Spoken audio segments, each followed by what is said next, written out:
The garage gospel. Here we go. 3, 2, 1, let's roll. This is the garage gospel. The garage gospel.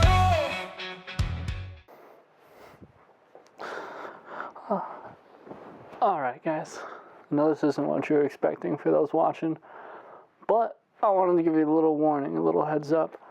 The audio on this podcast kind of screwed me over. These microphones kind of screwed me over. I think I know what the culprit is, and I think it'll be better. I hope it'll be better next week. But just a fair warning, you should be able to hear all of us. I might be quiet sometimes because we all know I talk pretty quiet at times. I'm the quietest out of the three guys. But we do have all three guys this week. And I would say we talked about something pretty good. So I hope you enjoy this episode 24. I know I'm posting it a little bit late, but just try to figure out the audio as best as I could. Hope you all enjoy. Welcome back, everybody. Sorry it's been a minute. I didn't get to post on Instagram about it, but yeah, we missed a week. Life.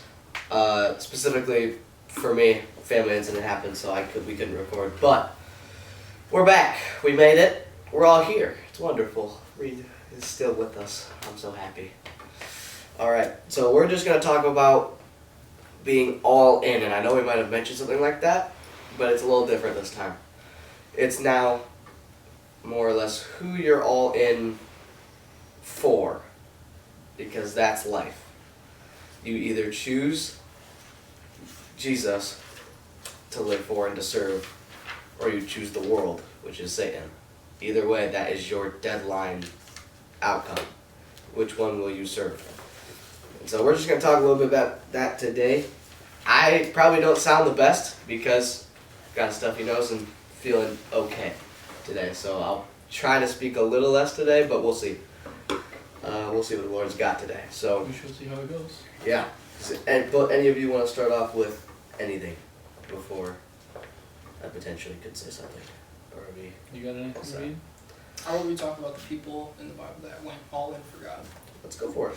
All in. Start with, all of these people are pretty recognizable. Like, if you hear their names, you're going to know exactly probably who I'm talking about, unless you haven't read the Bible before. But first one, Peter.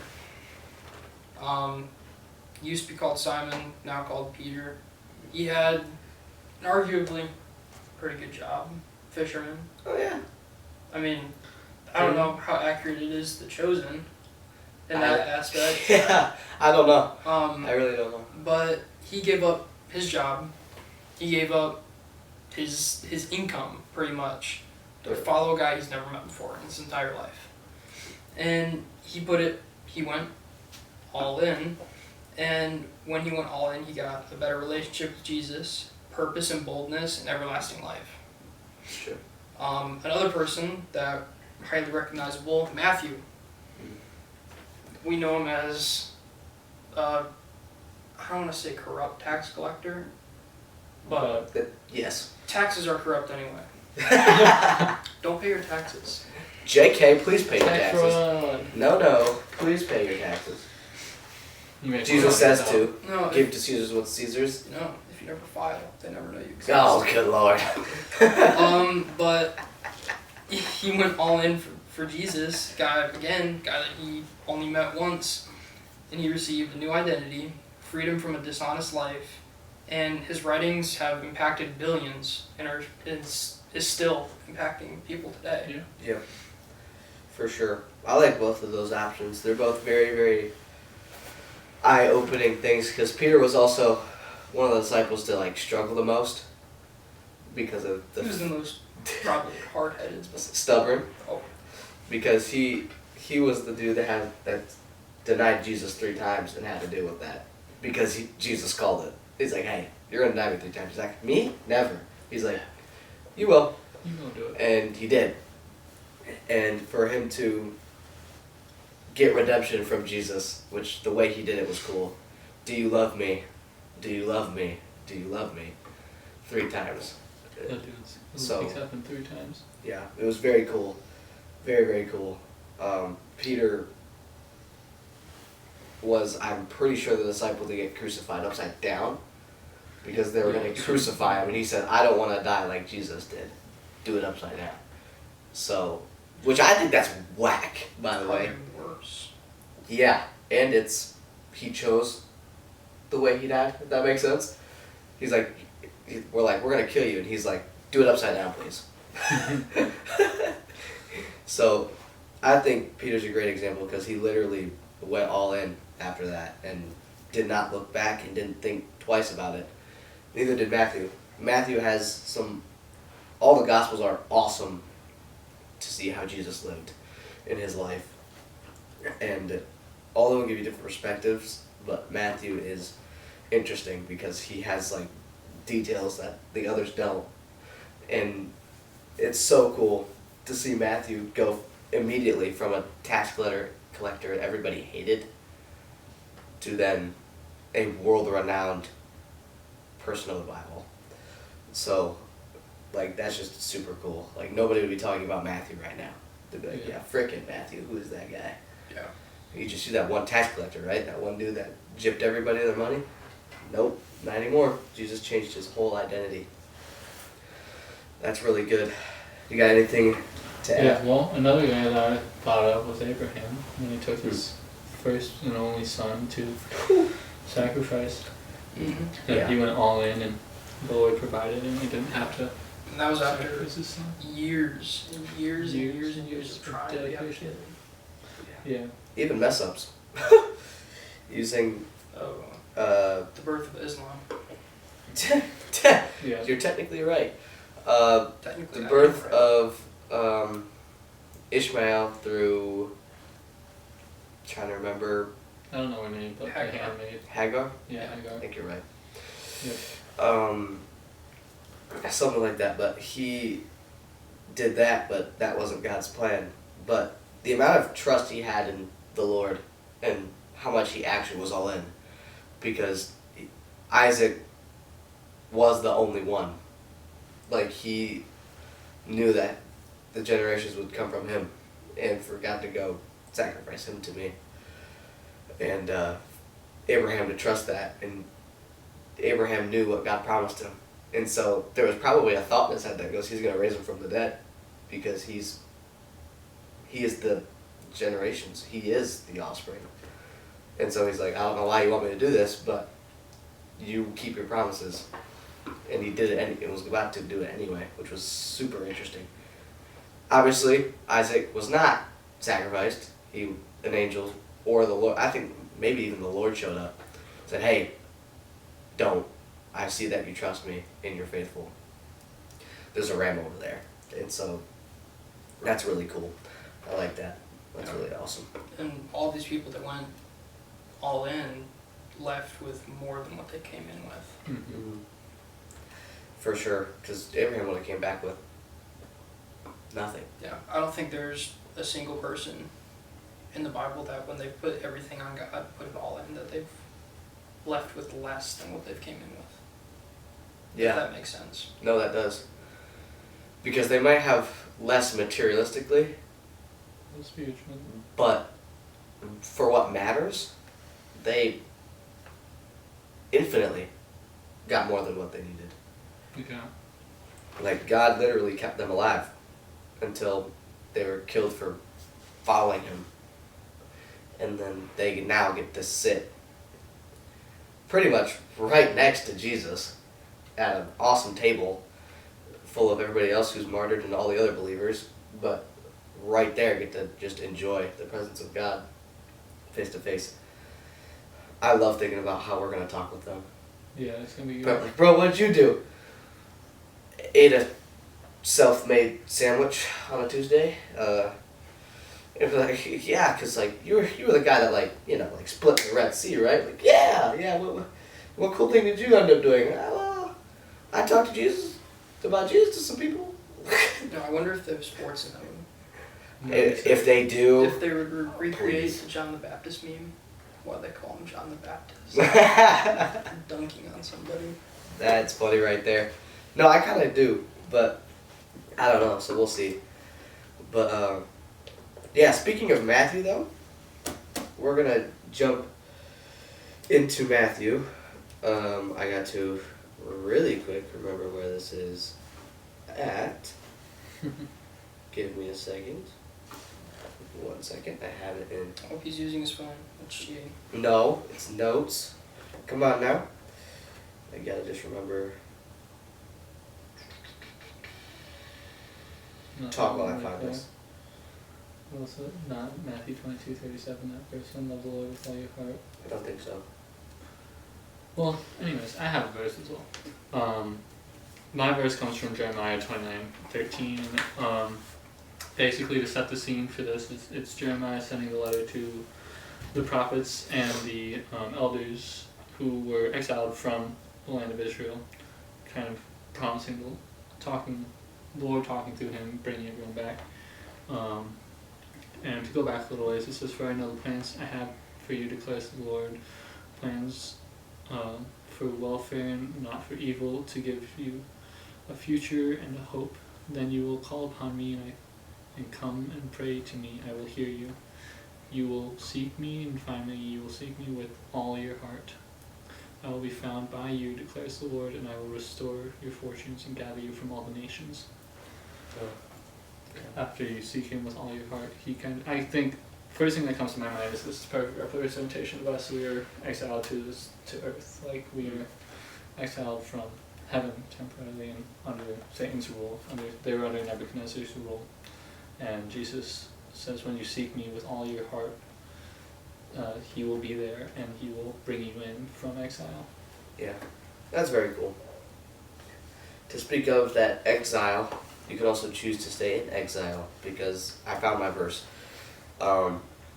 Like I said earlier, your actual main goal of life is not just to say, "Jesus, I believe in you," and get to heaven. That's not your goal. You have two options. You either serve Jesus or you serve Satan, or serve the world. There's no in between. There's no lukewarm option. There's good or bad. There is holy or not. There is serving God or serving yourself. There's two options. So, on that note, Matthew 6:24.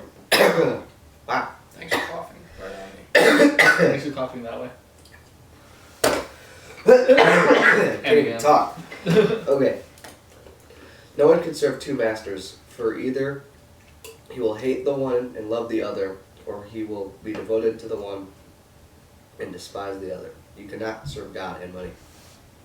In other words, you can't serve you and serve God. You can't serve God or serve yourself.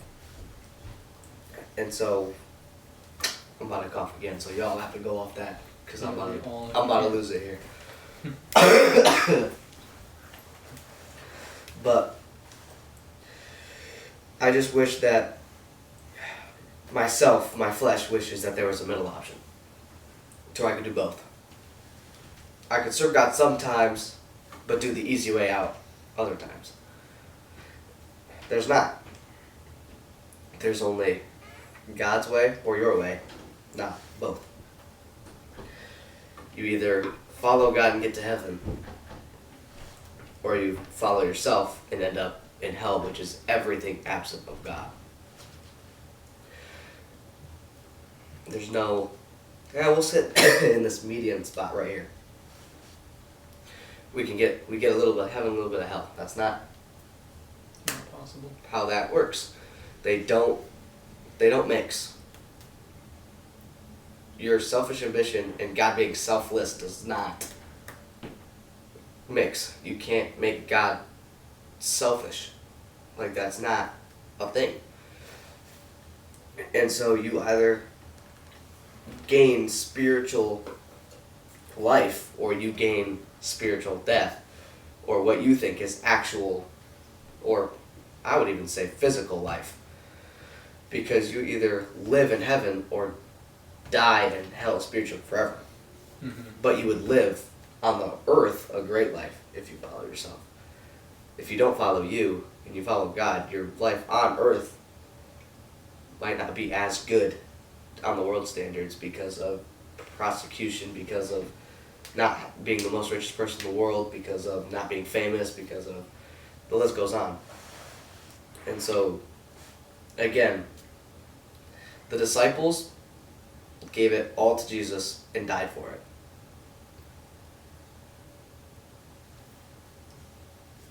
So what are we called to do now? Like, again, maybe it might not be dying for you. It might not be dying for us three. But that is... It is dying to our flesh. Yeah, and in literal biblical terms, dying for Christ is the ultimate honor. Like, you can't get really better than that for a life on earth. And so, that just kind of blows me away a little bit, because there's a lot of things we think we can get away with. Yeah. In reality, you can't. And so, it just kind of makes me think about my life over and over and over, and kind of question, hey, what could I be doing wrong? Where could I be messing up that I need to learn more on? And again, we're not saying that you do or don't follow God, or that you take a middle road that doesn't exist. But be aware of that. There's only your way or God's way, that's it. Yeah, you can't take the middle way. Like I don't know, the idea of which side of the fence you're going to be on. A lot of people choose the middle fence, and then Judgment Day comes, and everyone on the middle fence goes to hell, and the guy on the middle fence is like, what the heck? I didn't choose Satan, I didn't choose God, but why am I in hell? And Satan walks up to him and says, I owned the fence. Yeah. I like that analogy. I really do. I love that one. You got anything to add or take us a different direction? I had one a moment ago, then I lost it. Oh, crap. Because you kept talking. Yeah, I How dare you. know. I gotta learn to stop doing that. So. But yeah. Communication with God is key for you to do what God wants. So prayer is one of the ultimate ways to actually figure out what God wants you to go, where God wants you to go. And so, again, there's not a right way to pray. And there's not like, oh, prayer is better than worship. That's all equal. But prayer, worship, those are just some ways, and reading your word is just some ways to know where God wants you to go. But if you don't do that, you'll find yourself on the other side of the fence, not even trying to be. So that's kind of where everything ends up, is where, do you serve God or do you serve you? Because you are sinful. We are sinful without God. Like, that's pure and simple. Like, that's it. There's no explanation. It's just how that is. And we know that. We know we mess up. This world literally tells us we're not perfect. And they don't understand how biblically true that is. Because we're not. We weren't made, well, actually we were made perfect and then screwed it up. But now, if you're born now, you're not perfect. Into the world, you're not. And so Jesus is your only way to actual life.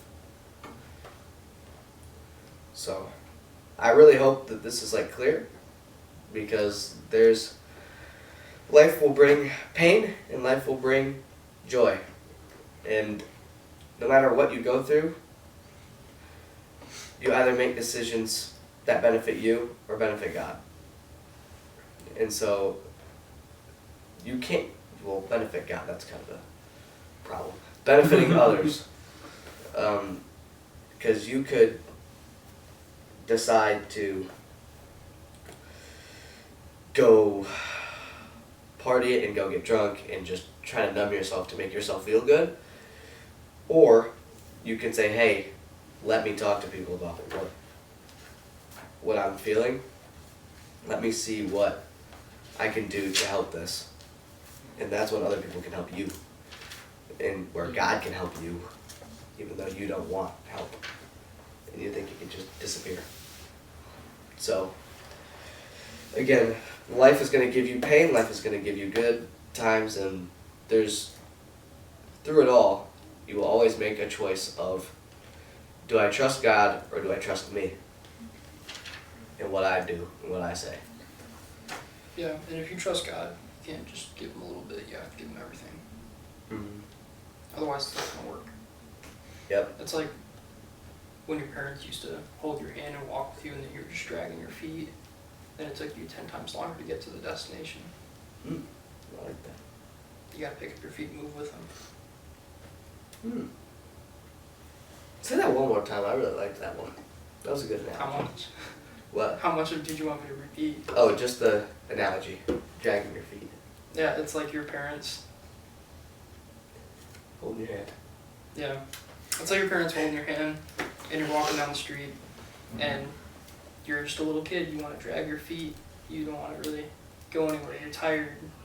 But you dragging your feet is prolonging how long it takes to get to the destination. Yeah, you don't want to carry your own weight. You just want God to do it all for you. Yeah, we're little kids. We want to be carried on our parents' back. There's a stage where that's good and a stage where that's bad. Where you got to actually walk your walk.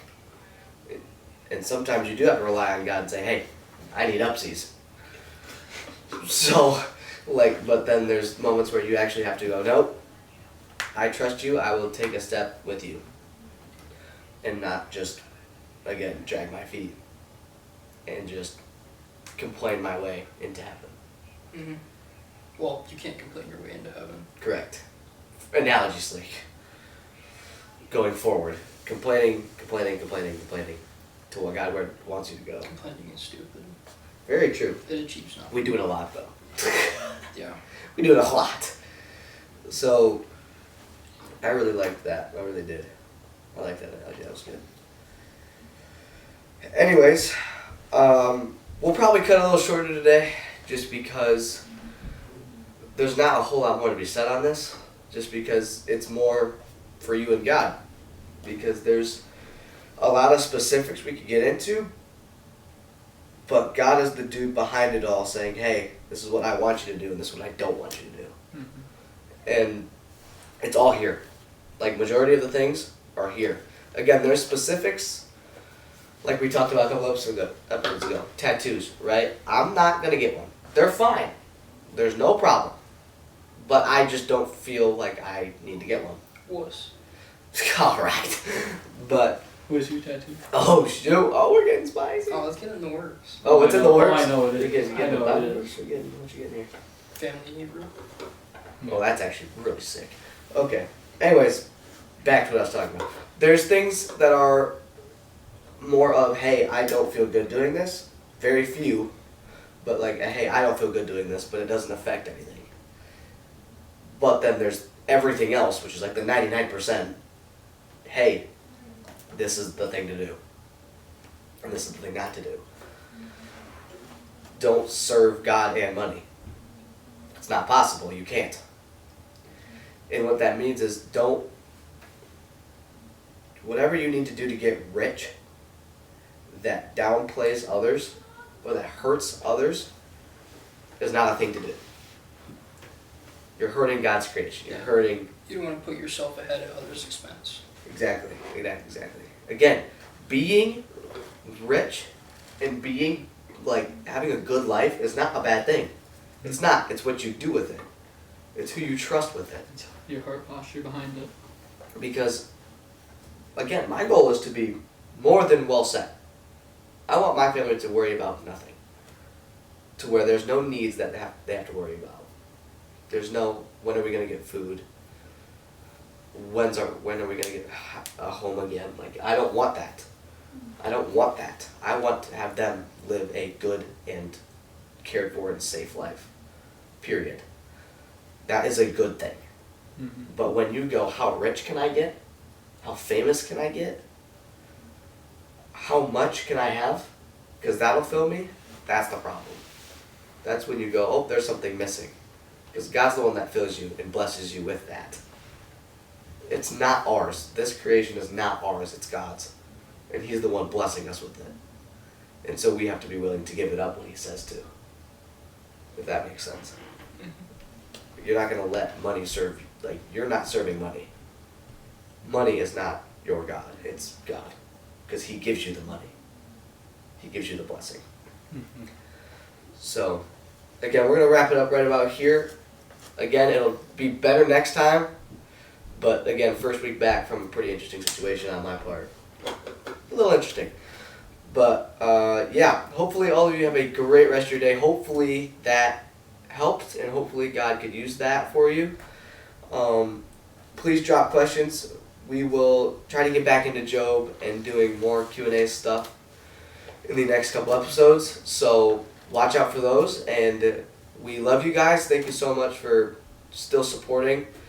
It really does mean a lot. So we will see you guys on the next one. Have a great rest of your day. See you guys.